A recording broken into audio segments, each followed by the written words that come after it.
भीमसेन का शरीर, बल और अर्जुन की युद्ध कुशलता देखकर दुर्योधन को जलन दिन पर दिन बढ़ती ही गई। वह ऐसे उपाय सोचने लगा कि जिससे पांडवों का नाश हो सके। इस कुमंत्रणा में उसका मामा शकुनी और कर्ण सलाहकार बने हुए थे। बूढ़े धृतराष्ट्र बुद्धिमान थे, अपने भतीजों से उनको स्नेह भी काफी था, परंतु अपने पुत्रों से उनका मोह भी अधिक था। दृढ़ निश्चय की उनमें कमी थी, पर वह किसी बात पर वह स्थिर नहीं रह सकते थे। अपने बेटे पर अंकुश रखने की शक्ति उनमें नहीं थी। इस कारण ये जानते हुए भी कि दुर्योधन कुराह पर चल रहा है, उन्होंने उसका ही साथ दिया। इधर पांडवों की लोकप्रियता दिनों दिन बढ़ती जा रही थी। चौराहों और सभा समाजों में लोग कहते कि राजगद्दी पर बैठने के योग्य तो युधिष्ठिर ही हैं। वे कहते थे धृतराष्ट्र तो जन्म से अंधे थे, इस कारण उनके छोटे भाई पांडु ही सिंहासन पर बैठे थे। उनकी अकाल मृत्यु हो जाने और पांडवों के बालक होने के कारण कुछ समय के लिए धृतराष्ट्र ने राज काज संभाला था। अब युधिष्ठिर बड़े हो गए हैं, तो फिर आगे धृतराष्ट्र को राज्य अपने ही अधीन रखने का क्या अधिकार है?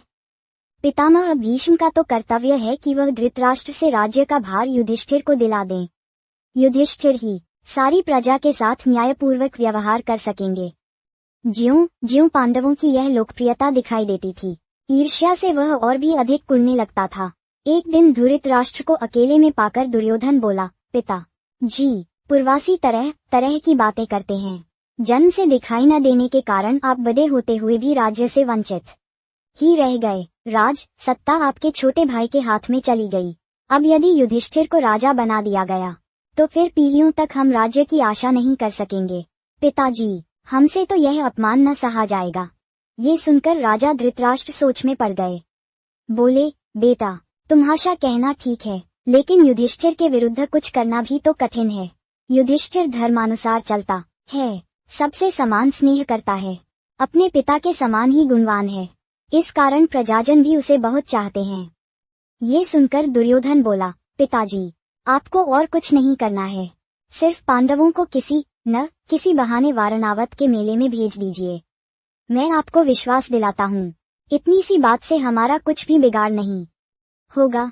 इस बीच अपने पिता पर और अधिक दबाव डालने के इरादे से दुर्योधन ने कुछ कूटनीतिज्ञों को अपने पक्ष में मिला लिया। वे बारी बारी से धृतराष्ट्र के पास जाकर पांडवों के विरुद्ध उन्हें उकसाने लगे। इनमें कर्णिक नाम का ब्राह्मण मुख्य था, जो शकुनी का मंत्री था। उसने धृतराष्ट्र को राजनीतिक चालों का भेद बताते हुए अनेक उदाहरणों एवं प्रमाणों से अपनी दलीलों की पुष्टि की। अंत में बोला, राजन, जो ऐश्वर्यवान है वही संसार में श्रेष्ठ माना जाता है। ये बात ठीक है कि पांडव आपके भतीजे हैं, परंतु वे बड़े शक्ति संपन्न भी हैं। इस कारण अभी से चौकन्ने हो जाए। आप पांडु पुत्रों से अपनी रक्षा कर लीजिए, वरना पीछे पछताइएगा।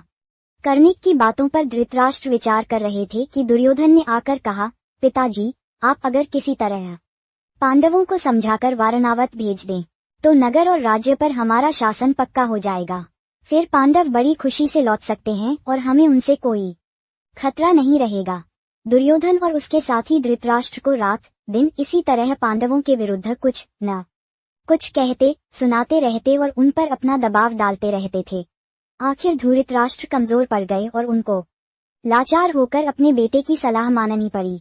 दुर्योधन के पृष्ठ पोषकों ने वारणावत की सुंदरता और खूबियों के बारे में पांडवों को बहुत ललचाया।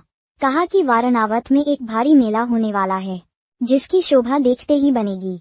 उनकी बातें सुनकर खुद पांडवों को भी वारणावत जाने की उत्सुकता हुई। यहाँ तक कि उन्होंने स्वयं आकर धृतराष्ट्र से वहां जाने की अनुमति मांगी। धृतराष्ट्र की अनुमति पाकर पांडव बड़े खुश हुए और भीष्म आदि से विदा लेकर माता कुंती के साथ वारणावत के लिए रवाना हो गए। पांडवों के चले जाने की खबर पाकर दुर्योधन की खुशी की तो सीमा न रही।